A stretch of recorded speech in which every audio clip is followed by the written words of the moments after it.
Genesis 42. Joseph's brothers go to Egypt. When Jacob learned that there was grain in Egypt, he said to his sons, "Why do you just keep looking at each other?" He continued, "I have heard that there is grain in Egypt. Go down there and buy some for us, so that we may live and not die."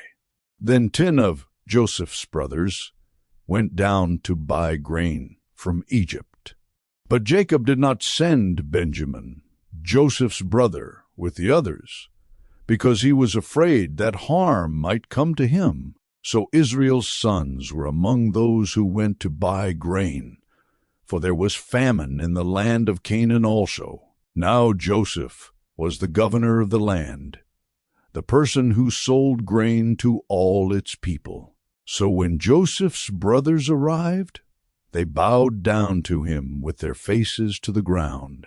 As soon as Joseph saw his brothers, he recognized them, but he pretended to be a stranger and spoke harshly to them. "Where do you come from?" he asked. "From the land of Canaan," they replied, "to buy food." Although Joseph recognized his brothers, they did not recognize him. Then he remembered his dreams about them and said to them, "You are spies. You have come to see where our land is unprotected." "No, my lord," they answered. "Your servants have come to buy food. We are all the sons of one man. Your servants are honest men, not spies." "No," he said to them, "you have come to see where our land is unprotected." But they replied, "Your servants were 12 brothers, the sons of one man, who lives in the land of Canaan. The youngest is now with our father, and one is no more." Joseph said to them, "It is just as I told you. You are spies, and this is how you will be tested. As surely as Pharaoh lives, you will not leave this place unless your youngest brother comes here. Send one of your number to get your brother. The rest of you will be kept in prison, so that your words may be tested to see if you are telling the truth. If you are not, then as surely as Pharaoh lives, you are spies." And he put them all in custody for 3 days. On the 3rd day, Joseph said to them, "Do this, and you will live, for I fear God. If you are honest men, let one of your brothers stay here in prison, while the rest of you go and take grain back for your starving households. But you must bring your youngest brother to me, so that your words may be verified, and that you may not die." This they proceeded to do. They said to one another, "Surely we are being punished because of our brother. We saw how distressed he was when he pleaded with us for his life, but we would not listen. That's why this distress has come on us." Reuben replied, "Didn't I tell you not to sin against the boy? But you wouldn't listen. Now we must give an accounting for his blood." They did not realize that Joseph could understand them, since he was using an interpreter. He turned away from them and began to weep, but then came back and spoke to them again. He had Simeon taken from them and bound before their eyes.